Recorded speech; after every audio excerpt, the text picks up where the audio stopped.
Welcome to our mini-series about stress. Let's get started. As discussed during our previous video about healthy stress, it's unavoidable to have it, and it's a part of life that affects everyone to some degree. Stress is a natural byproduct of living.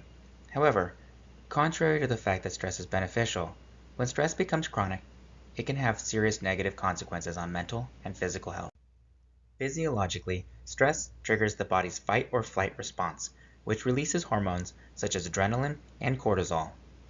When we are stressed, we become alert and quickly react to whatever it is that activated it. This response is helpful in short bursts, but when the body is constantly under stress, these hormones can wreak havoc. Cortisol is helpful for its primary role, but it also raises blood pressure, increases blood sugar, and suppresses the immune system. So, therefore, chronic stress leads to a host of health problems such as heart disease, diabetes, and increased susceptibility to infections. Stress also affects our mental health. When we are stressed, we experience increased symptoms of anxiety, irritability, and even depression. But more importantly, chronic stress is linked to further risk of developing mental health disorders such as addiction, post-traumatic stress disorder, generalized anxiety disorder, and even intermittent explosive disorder. Young adults are more susceptible to the negative effects of stress. Not only are they physiologically less developed, but their bodies and brains are also changing rapidly, and they don't have the same abilities to cope. In addition, the pressures of fitting in and socializing are largely perceived as a high priority. Acceptance from peer groups feels good, and acceptance into a community means safety because it is evolutionarily connected to our survival. So, when an adolescent isn't fitting in or experiencing high rejection, it feels more stressful than it would an adult. A brief exposure to this kind of stress is helpful because teenagers learn about themselves and grow as social beings. But when it becomes chronic, it can have long-lasting effects well into adulthood. So, in other words, if you know a teenager that is experiencing chronic stress, make sure to do what you can to get them some help, and don't forget the power of listening.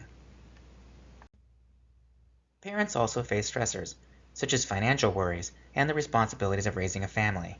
This type of stress in combination with a stressful job or a stressful relationship can lead to various kinds of fatigue. The most commonly referred to type of fatigue is called burnout, which is characterized by exhaustion, cynicism, and a reduced sense of accomplishment. This can be especially difficult for children because they need their parents to be physically, mentally, and emotionally available for them. In this way, society needs to start to consider that stress is a more unnoticed but insidious type of health problem. Healthy coping mechanisms such as exercise, meditation, and social supports can help reduce stress levels. Prioritizing self-care through healthy habits, like eating a balanced diet, getting enough sleep, and engaging in fulfilling activities is crucial in reducing stress levels and improving overall well-being. Keep a lookout for upcoming videos about coping with life stressors and preventing or recovering from burnout. In conclusion, chronic stress can have serious negative consequences on our mental and physical health. Young adults and parents are particularly susceptible to the negative effects of stress, but healthy coping mechanisms can help mitigate these effects. Prioritizing self-care is as crucial as reducing stress levels and improving overall well-being. By taking proactive steps in managing this stress, we can improve our quality of life while also acting as role models for future generations.